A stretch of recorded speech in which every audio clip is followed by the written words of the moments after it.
Praise the lord. ప్రియులారా, ఉదయకాల సమయంలో పరిశుద్ధ గ్రంథంలో నుంచి దేవుని వాక్యాన్ని చదువుకుందాం. ఆమోసు గ్రంథము 9వ అధ్యాయం 12వ వచనం. ఆమోస్ 9:12. పూర్వపు రీతిగా దానిని మరలా కట్టుదును, ఇలాగు జరిగించు యెహోవాకు ఇదే.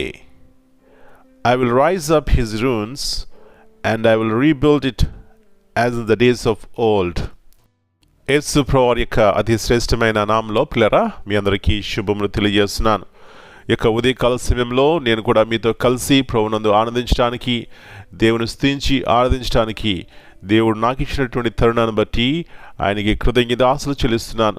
మనందరము కూడా ఏకముగా ఆయన చేసిన మేలన్నిటిని బట్టి పిల్లరా ఆయనకి కృతజ్ఞతాస్తుతులు చెల్లించుకుందాం. మన యొక్క అనుదిన జీవితంలో పిల్లరా ఉదయంన లేచినప్పటి నుంచి నిద్రపోయేంత వరకు కూడా మరి ఆయా రీతిలుగా ఆయా మాటలు మనం వింటూ ఉంటాం. కొన్నిసార్లు కొన్ని మాటలు మనల్ని ఆలోచింపచేస్తాయి. ఎందుకంటే ఆ మాటలు ఎవరు మాట్లాడారు, ఏ సందర్భంలో మాట్లాడారు, ఆయన బ్యాక్గ్రౌండ్ ఏమిటి, ఆయన ఏమి చేయగలరు.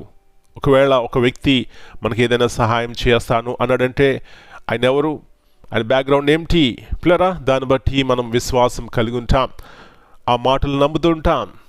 ఆ యొక్క వ్యక్తి యొక్క జీవితాన్ని పరిశీలించినప్పుడు ఆ విధమైనటువంటి వ్యక్తి అని ఆలోచిస్తాం కదండి.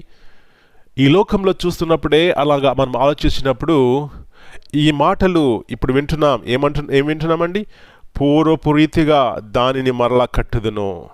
ప్రియులారా, ఆయన ఈ మాటలు చెప్పే ఆయన బలవంతుడండి, ఆశ్చర్యకరుడండి, ఆలోచనకర్త అండి, సర్వలోకమును సృష్టించినటువంటి సృష్టికర్త, రాజులకు రాజు, ప్రభులకు ప్రభు. ఆయన మనము ఎవరితో పోల్చగలమండి? అలాంటి గొప్ప దేవుడు ఉదయకాల సమయంలో అంటున్నటువంటి మాట, నా కుమారుడా, నా కుమార్తె, నిన్ను కడతాను, బాగు చేస్తాను, నిలబెడతాను. ఓ ఎలాంటి ప్రేమ, ఎలాంటి జాలి ఆ యొక్క మాటలో ఉందండి. నా ప్రియుడ, నా ప్రియ సహోదరి, ఈ ఉదయకాల సమయంలో పడి పరిస్థితుల్లో ఉన్నవా, వెరగొట్టబడిన స్థితిలో ఉన్నావా? దేవుడు కడతారండి, బాగు చేస్తాడు, నిలబెడతాడు. అంతకంటే ముఖ్యంగా ఆయన రక్షణ కృపను మనకిస్తారు. కాబట్టి ఉదయకాల సమయంలో నిరీక్షణ కలిగి విశ్వాసంతో ఆయన మీద ఆనుకో.